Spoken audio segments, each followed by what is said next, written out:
ഈ രാജ്യങ്ങൾക്കെല്ലാം അവരുടേതായ മണി ട്രാൻസാക്ഷനിൽ ഓരോ മെത്തേഡുകളുണ്ട്, ഓരോ രീതികളുണ്ട്. അപ്പോൾ അതിലിപ്പോൾ നമ്മളിപ്പം UPI സംവിധാനത്തിലൂടെയാണ് കാര്യങ്ങൾ ചെയ്യുന്നത്. അപ്പോൾ അതുപോലെ ഇന്തോനേഷ്യയ്ക്കും അവരുടേതായ ഒരു മണി ട്രാൻസാക്ഷൻ സംവിധാനമുണ്ട്. ആ മണി ട്രാൻസാക്ഷൻ സംവിധാനവും നമ്മളുമായിട്ട് ഈ പറയുന്ന പോലെ ലിങ്ക് ചെയ്ത് പോകാം എന്ന് തീരുമാനിക്കുന്നു. എന്താണ് അതിനെക്കുറിച്ച് UPI സംവിധാനത്തിൻ്റെ പ്രാധാന്യം എന്ത്? അതാണ് അറിയാനുള്ളത്. ഓക്കെ, ഇപ്പോൾ UPI എന്ന് പറയുമ്പോൾ യൂണിഫൈഡ് പേയ്മെൻറ്റ് ഇൻ്റർഫേസ് എന്നാണ് അതിൻ്റെ മുഴുവൻ പേര്.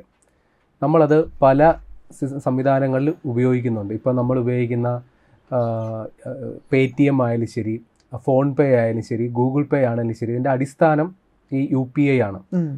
ചുരുക്കി പറഞ്ഞാൽ നമ്മുടെ രാജ്യത്ത് ഡിജിറ്റൽ ഇടപാടുകൾ നിയന്ത്രിക്കാനുള്ള ഒരു കോമൺ പ്ലാറ്റ്ഫോമാണ് ഈ UPI. അപ്പോൾ അതുവഴി എല്ലാ ബാങ്കുകളും പരസ്പരം ബന്ധപ്പെട്ട് കിടക്കുന്നു. ബാങ്കുകൾ അങ്ങോട്ടും ഇങ്ങോട്ടും ഇടപാടുകൾ, പണം അങ്ങോട്ടും ഇങ്ങോട്ടും കൈമാറാൻ ചെയ്യാനുള്ള ഒരു ചാനലാണ് വാസ്തവത്തിൽ ഈ UPI. അതിൻ്റെ പല പല പേരുകളിൽ നമ്മുടെ മുമ്പിലുണ്ട് എന്നുള്ളത്. ഇപ്പം ഫോൺപേ ആയാലും ശരി, ഗൂഗിൾ പേ ആണെങ്കിലും ശരി, ഫോൺപേ ആണെങ്കിലും ശരി, അതിൻ്റെ ബേസ് എന്ന് പറയുന്നത് UPI ആണ്. പല പേരുകളിൽ നമ്മളത് ഉപയോഗിക്കുന്നുള്ളത് മാത്രമേ ഉള്ളൂ.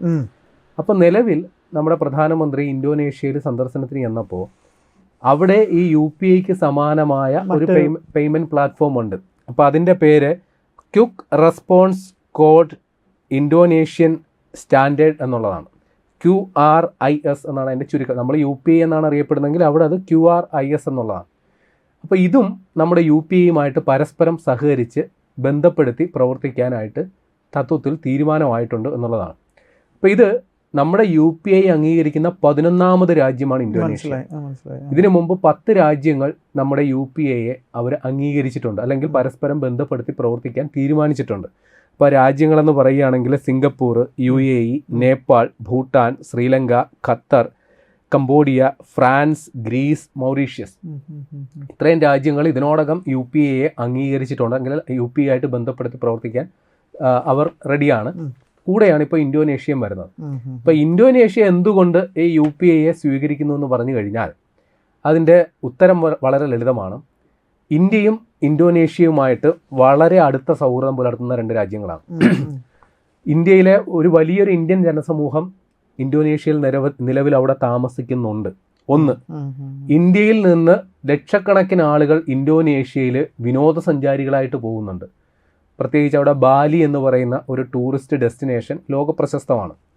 ഒരു വർഷം 17 ലക്ഷത്തോളം ഇന്ത്യക്കാരാണ് ഇന്തോനേഷ്യയിൽ ഒരു വർഷം സന്ദർശകരായിട്ട് പോകുന്നത്. അപ്പോൾ ഇവിടെ നിന്ന് പോകുന്നവർ നമ്മുടെ സാധാരണഗതിയിൽ നമ്മൾ ഫോണിൽ ഇപ്പോൾ ഓൾമോസ്റ്റ് എല്ലാവരുടെയും കയ്യിൽ ഏതെങ്കിലും ഒരു പേയ്മെൻറ്റ് പ്ലാറ്റ്ഫോം ഉണ്ടാവുന്നെങ്കിൽ ഗൂഗിൾ പേയോ ഫോൺ പേയോ ഏതെങ്കിലും ഒരു സംഗതി നമ്മുടെ കയ്യിൽ ഉണ്ടാവും. അപ്പം നമ്മൾ അവിടെ ചെല്ലുമ്പോൾ അവിടെ ഉള്ള സംഗതി, അതിൻ്റെ പേര് QRIS. ഇവിടെ UPI ആണെങ്കിൽ അവിടെ QR. ഇത് രണ്ടും പരസ്പരം ബന്ധപ്പെടുത്തിട്ടില്ലെങ്കിൽ നമ്മൾ ഈ ഫോൺ വഴിയുള്ള ട്രാൻസാക്ഷൻ അവിടെ നടക്കില്ല.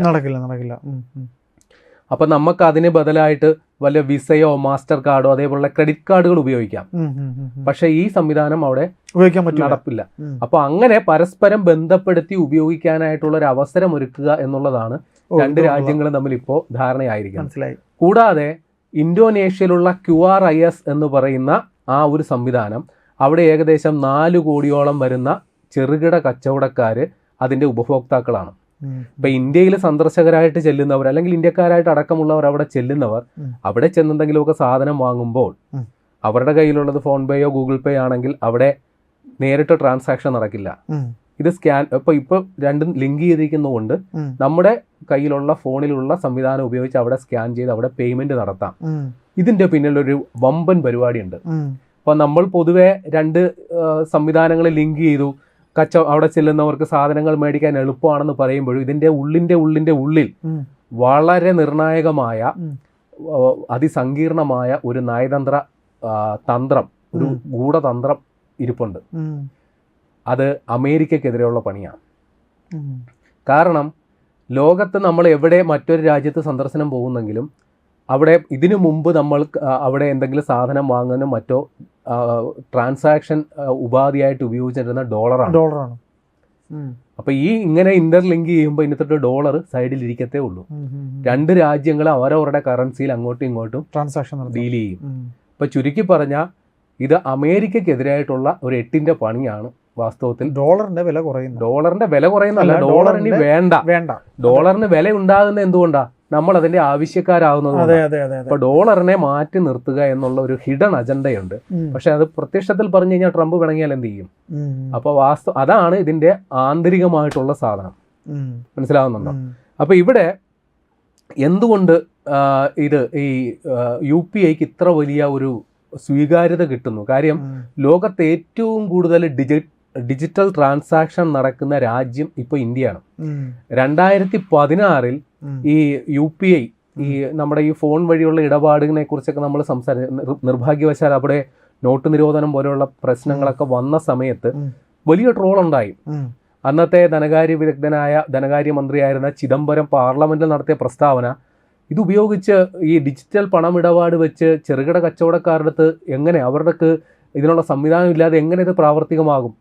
പക്ഷെ തൊട്ടു പിന്നാലെ ഒരു ഡിജിറ്റൽ വിപ്ലവം ഇന്ത്യയിലുണ്ടായി. പ്രത്യേകിച്ച് ജിയോ, റിലയൻസിനോട് നമ്മൾ ഇക്കാര്യത്തിൽ കടപ്പെട്ടിരിക്കുന്നു. അവർ വന്നതോടുകൂടി ഡാറ്റാ സേവനം വളരെ തുച്ഛമായ കിട്ടാൻ തുടങ്ങി.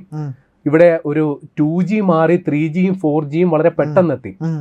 അപ്പോൾ ഈ പറയുന്ന പേയ്മെന്റ് പ്ലാറ്റ്ഫോമുകളൊക്കെ ഒരു കാലത്ത് ഈ മാസ്റ്റർ കാർഡ് അല്ലെങ്കിൽ വിസ പോലെയുള്ള ക്രെഡിറ്റ് കാർഡ് വഴിയാണ് സമ്പന്നരായിട്ടുള്ളവർ ഇത്തരം ഇടപാടുകൾ നടത്തിക്കൊണ്ടിരുന്നത്. പക്ഷെ അതേ ഫെസിലിറ്റി തന്നെ UPI വന്നതോടുകൂടി സാധാരണ ഏറ്റവും താഴെക്കടയിലുള്ള ചെറുകിട കച്ചവടക്കാർ, രഹസ്യമായിട്ട് പറയാം, ചില ഭിക്ഷക്കാരുടെ കൈ വരെ UPI കോഡുണ്ട്, QR കോഡുണ്ട്. ഭിക്ഷക്കാർ പോലും ഈ പരിപാടി ഉപയോഗിച്ച് ചെയ്യുന്നുണ്ട്. എറണാകുളത്തൊക്കെ ചെരുപ്പൂത്തികളുടെ കയ്യിൽ വരെ ഉണ്ടല്ലോ ഇത് ഈ പറയുന്ന. അതേ പറഞ്ഞ അങ്ങേ അറ്റം മുതൽ ഇങ്ങേ അറ്റം വരെയുള്ള ജനസമൂഹം ഇതുമായിട്ട് ബന്ധപ്പെട്ട് കിടക്കുന്നു.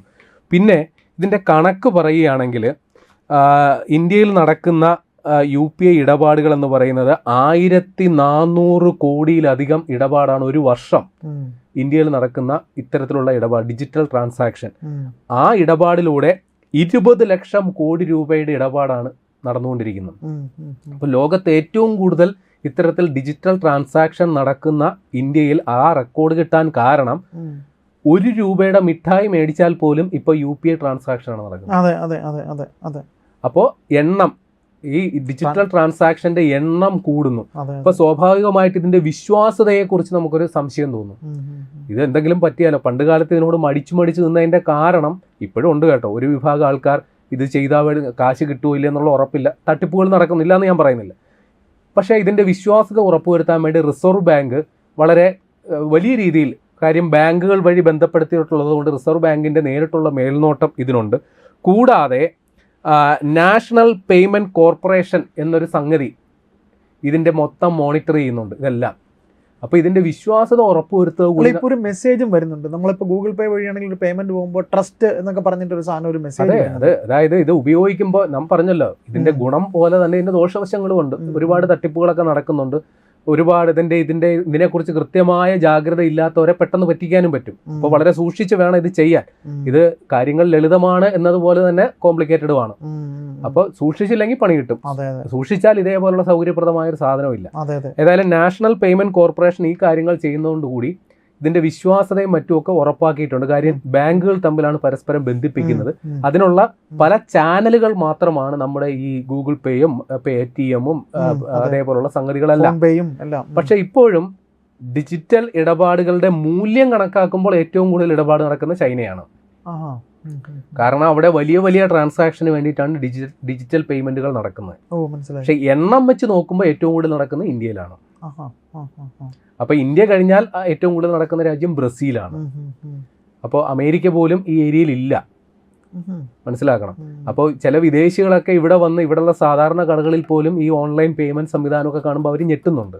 കാരണം അവരുടെ നാട്ടുകളിൽ ഇപ്പോഴും ഇതൊക്കെ വളരെ പരിമിതമായിട്ടാണ് നടക്കുന്നത് എന്നാണ് നമ്മൾ മനസ്സിലാക്കി വെക്കേണ്ടത്.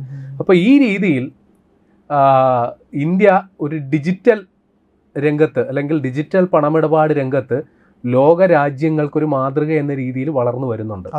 കൂടാതെ ഇപ്പൊ ഇന്തോനേഷ്യയുമായിട്ടാണല്ലോ നമ്മൾ ഇപ്പൊ പ്രധാനമന്ത്രി പോയത്.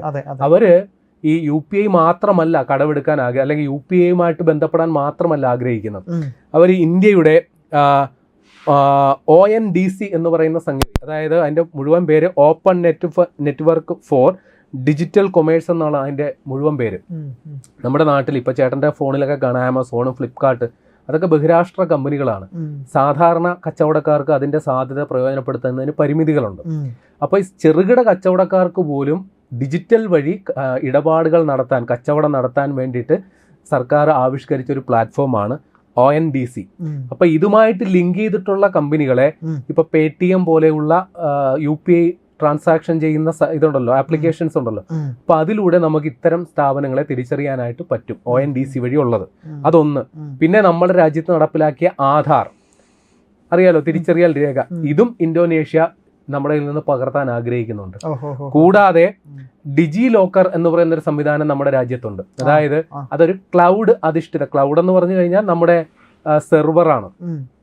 നമ്മുടെ രേഖകളൊക്കെ ഡിജിറ്റലി സൂക്ഷിച്ചു വെക്കുന്ന സെർവറാണ് ക്ലൗഡ്.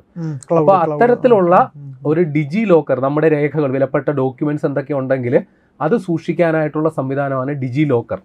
എന്ന് വെച്ചാൽ അത് കൊണ്ടേ പൂട്ടി വെക്കുക എന്നുള്ളതല്ല, ഡിജിറ്റലി സൂക്ഷിക്കുക എന്നുള്ളത്. അപ്പൊ ഇന്ത്യയുടെ ഈ സംവിധാനവും ഇന്തോനേഷ്യ പകർത്താനായിട്ട് ആഗ്രഹിക്കുന്നുണ്ട്. അപ്പൊ വെറും UPI, അപ്പോൾ ഒരു കാലത്ത് 47 സ്വാതന്ത്ര്യം കിട്ടിയപ്പോൾ ഇന്ത്യ എവിടെ നിന്നിരുന്നോ അവിടെ ഇന്ന് ഏത് നിലയിലേക്ക് എത്തുന്നു, ആ ഒരു കുതിച്ചു ചാട്ടം അത് ലോകരാജ്യങ്ങൾ എത്രത്തോളം അംഗീകരിക്കുന്നു, വിലയിരുത്തുന്നു എന്നുള്ളതിൻ്റെ കൂടെ തെളിവാണ് ഈ സംഗതികൾ.